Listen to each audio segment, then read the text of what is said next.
she's like an RV, so otherwise she'd be there. She's screwed. Yeah,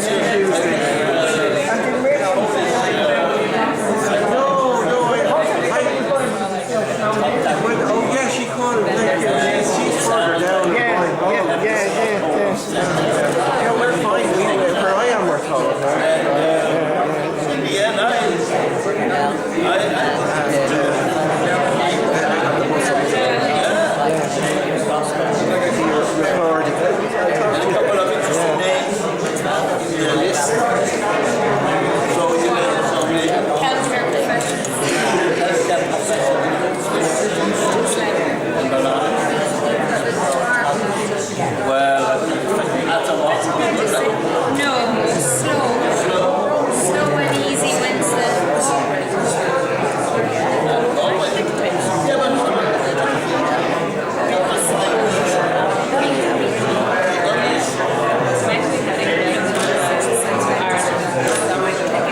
Get you and Damon. There you go.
One down the good looking people up front. That's why the seats are empty.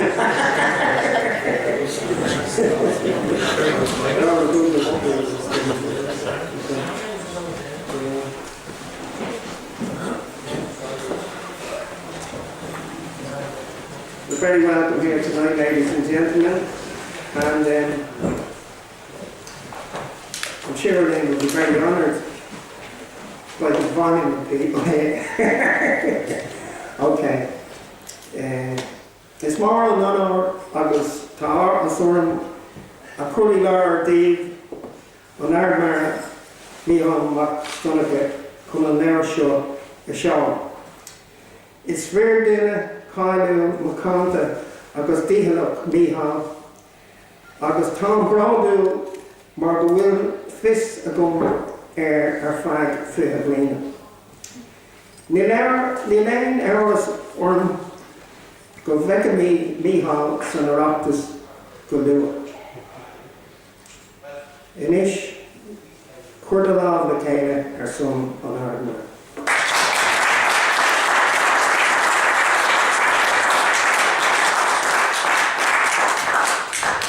Well, Donnacha a bhí as na focail canasta sin,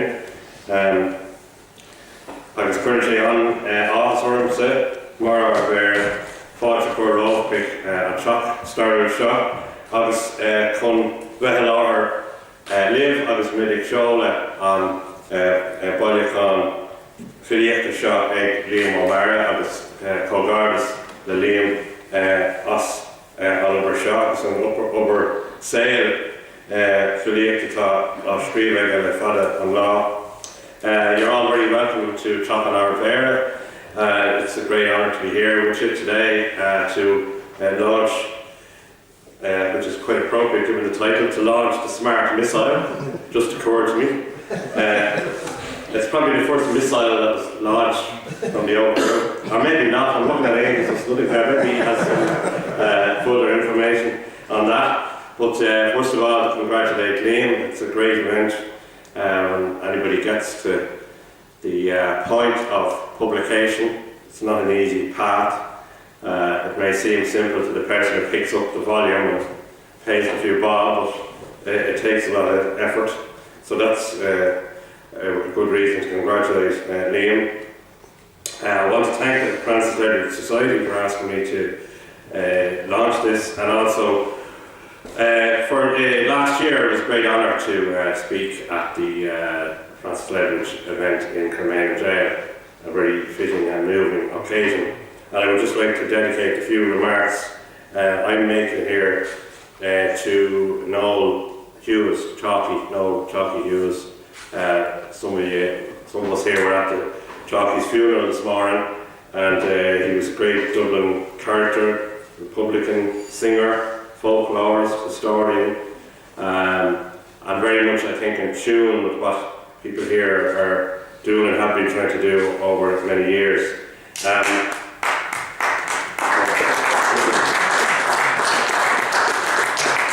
So Liam, as many of you will know, is the Cathaoirleach of the Inchicore Ledwidge Society. He's had his poetry published in numerous publications over 30 years, from the Wall Street Journal to Riposte, from the Syllables Anthology to the Sunday Times.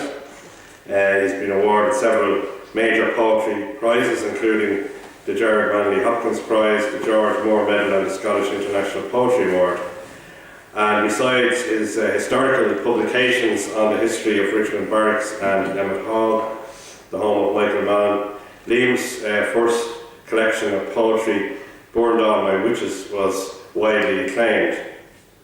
He's acted as Master of Ceremonies on numerous occasions, including the launch of Micheal O'Flanagan's Emmet, Pope and Russell, which was launched in Inchicore by Jerry Adams back in 2002, and at the unveiling of the sculpture of Francis Ledwidge in Richmond Barracks by the late Mark McGuinness in 2016.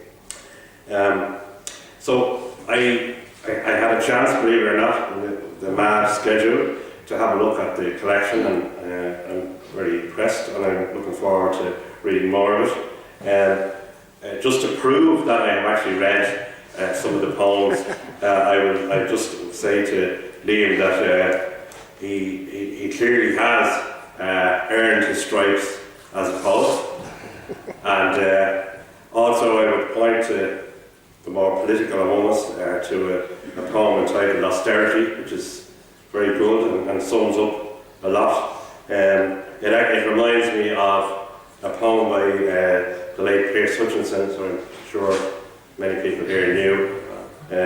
He also talked about, he talked about the time before austerity, and I wish I could remember it, but he talked about the Celtic tiger as a symbol, when we used to have our symbols before that were a small plant and a musical instrument, which are much more appropriate in keeping with our culture and what we should be and could be.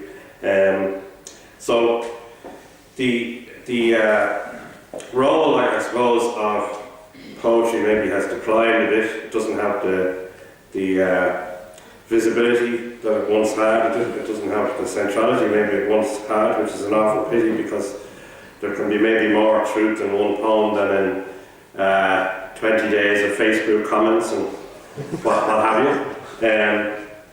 So I think it's important that we do recognise the important place of poetry in the arts and in our culture.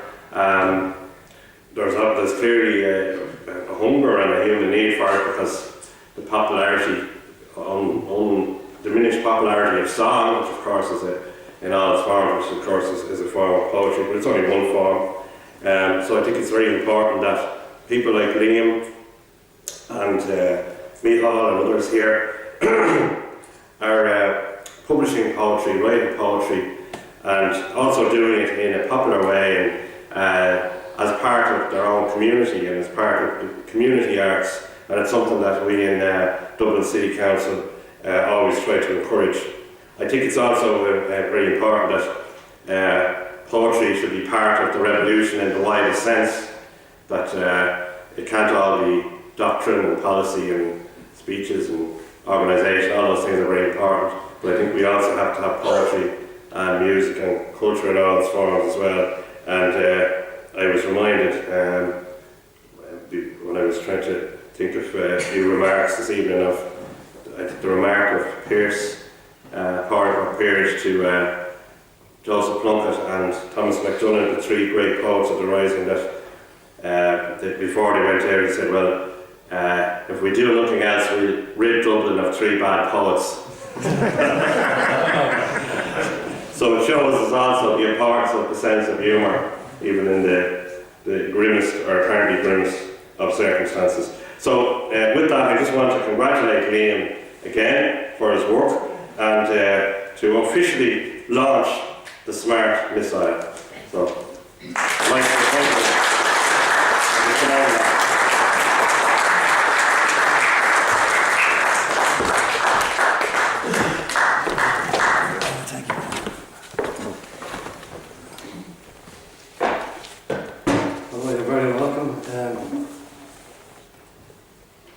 Just a few days ago, things were looking ominous with the snow and everything, and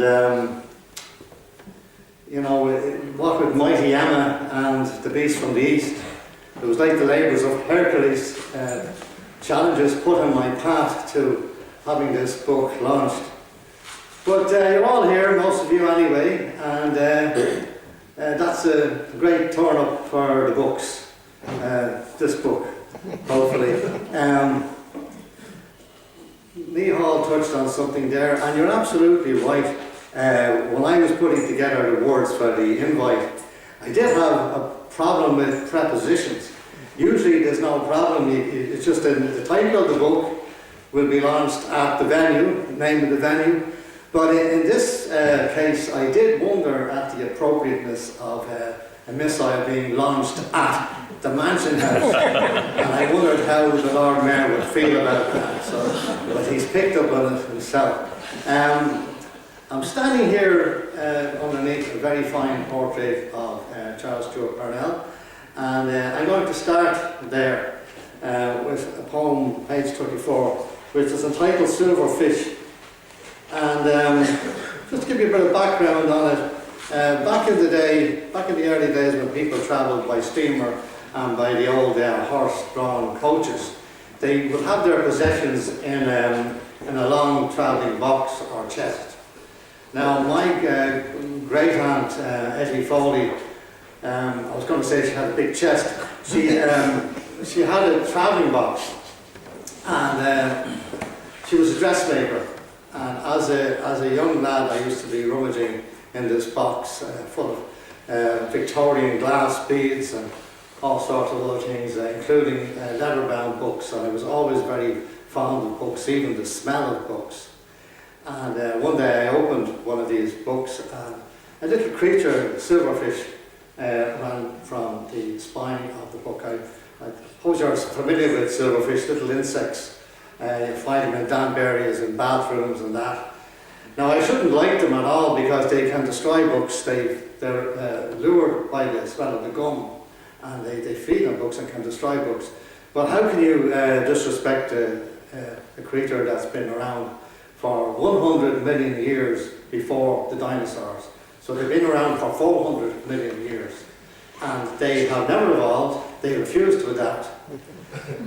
So this poem is about my love of books, and what it's about our desire for Irish independence.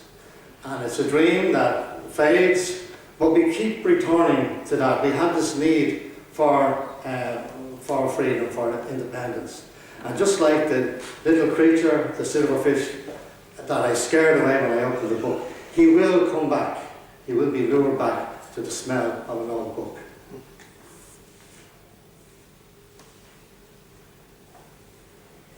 A silverfish from somewhere in the binding came, run wriggling across a bog of words, the print of useless talk, of unfulfilled proposal, Home Rule amendments, and foxing Ulster Unionists presented no impediments. A silverfish living now, this quaint and ancient creature refusing to adapt, run wriggled across an open page, along the fold, the spine, away into the travelling box. Ah, but the smell of an old book.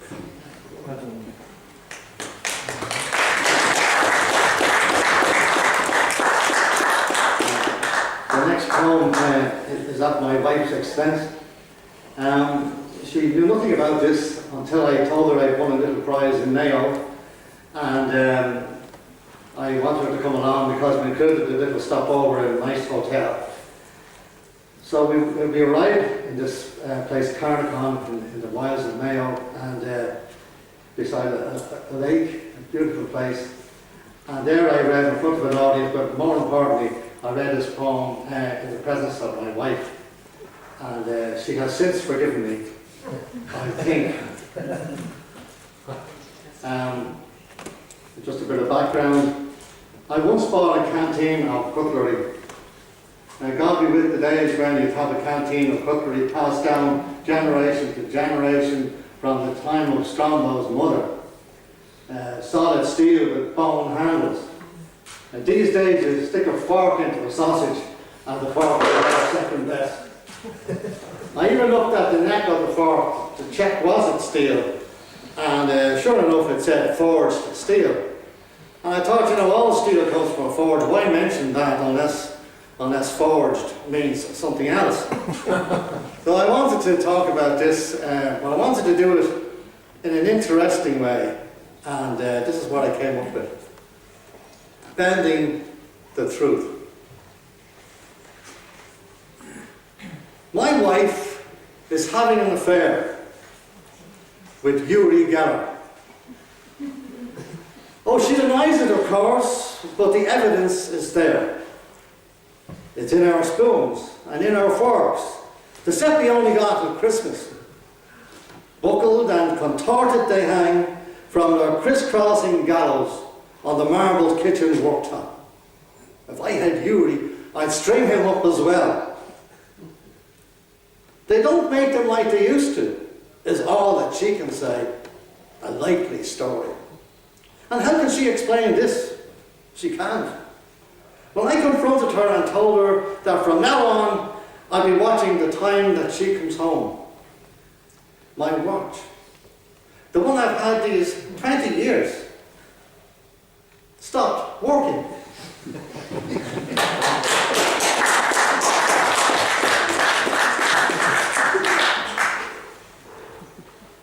Now we have with us tonight an artist from Inchicore, Tom Micheal. He does watercolours and oils and woodcuts. And I was privileged to attend one of his exhibitions with a few friends. And so I meant I had to go AWOL for a while. This poem is called It Won't Be Mozart. When I received Tom's invitation, I was pleased. I admired his work and was glad to oblige, he being a local artist deserving our support. So I made my way to Farmley, accompanied by friends Peter and Michael. Well, the exhibition was fine, the crowd good, and the wine went down okay. Tom's two daughters entertained with musical airs by Mozart as we passed among the pictures. There were scenes of Chapel Izzard, Phoenix Park, Lady Lane, and portraits of Oraftery, Joyce and Nietzsche. Chico Munakata with his upturned face depicting wonder, joy, grief and love all at once. When we got back to my home, I glanced at my watch and found that 2 whole hours had elapsed. 2 hours that my wife had been left with the burdens of our creation. Peter, said I, as I left the car, I'm going in now to face the music. And one thing that I know for sure, it won't be Mozart.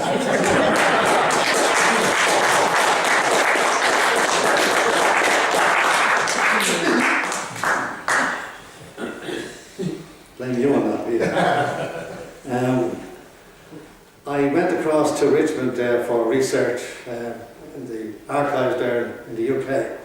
And while I was over there, I stayed in the convent. My sister was a nun, so I knew I'd have somewhere to stop. It was October and it was Halloween, and I was surprised to find that the nuns get up to the same antics as we do. This is called the unwrapping of the ring.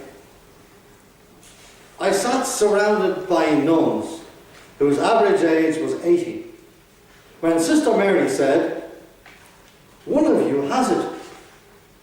And Sister Scholastica said, "Well, I haven't." And Sister Elizabeth said, "I haven't got it either." And another nun broke her slice of barmbrack into pieces, saying, "It's not here." "Are you sure there is one?" spoke the practical young Sister Mary Louise. "I think I've swallowed it," said the timid one, with her hand up to her throat. "I have it," said I, as much surprised as any. And seeing I had an audience, I solemnly unwrapped it to a rosary of eyes and held it aloft to warm applause before I placed its phony metal round my middle finger.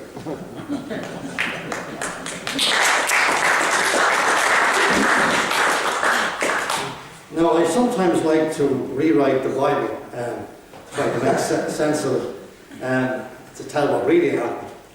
And this is the story of Lot's wife, and it's about the origin of the word salary.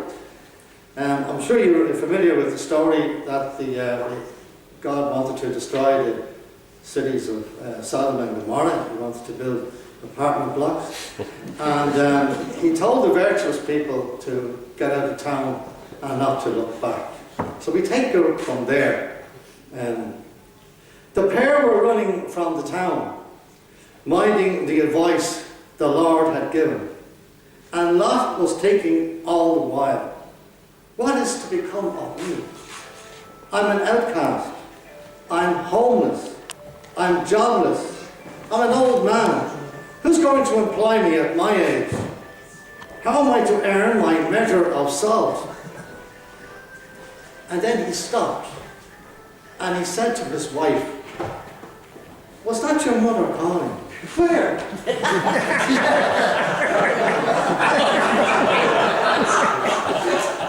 And now this is part 2.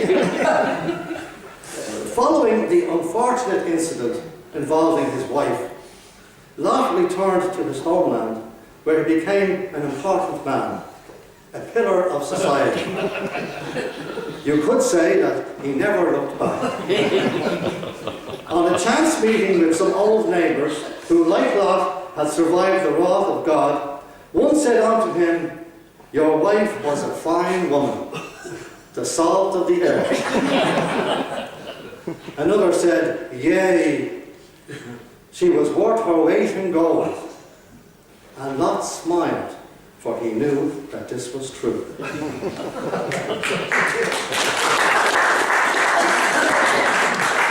Page 56 now. I suppose I should be giving you the page. This is dedicated to Michael O'Flanagan. There had to be one dedicated to Michael, at least one. As I said in the acknowledgements to this book, Michael O'Flanagan, in whose company, drunk or sober, many an idea has come to me. And that's the way it is. We go to the pub on Friday nights. We don't go there to get drunk or anything. We go there to do business. And we only buy pints to keep the manager happy. But occasionally we get around to talking about memories, childhood memories and whatnot. Sometimes they end up as poems. This is about Atlas. Atlas is the Titan in Greek mythology who holds up the globe, holds up the earth on his shoulders, so it's something to do with gravity. It's this guy, the globe. And of course, an atlas is also a book of maps, which every school child is required to have. The absence of an atlas made Michael's school days gloomy. Daily he held out his hand, showing the creases on his palm like the rivers on a map, before the lightning struck. "Let that be a lesson to you," was the thunderclap that followed. But the lesson was not learned, for Michael's father had an atlas, as wide and as long as teacher's desk, and he didn't see the need to buy the skinny school edition. "I'd like to see this mighty tome. Why don't you haul it into school? Hire a wheelbarrow if you must," spoke the callous Christian brother, at which both he and the classroom were convulsed in derision. So Michael brought it into school, carried it across his shoulders, like Atlas holding up the globe. His little legs could barely take the strain, but finally he got there, set it down on teacher's desk, covering their circumference. The boys were all surprised and slightly shamed. Even teacher seemed impressed as he stood and looked between the atlas and the cane.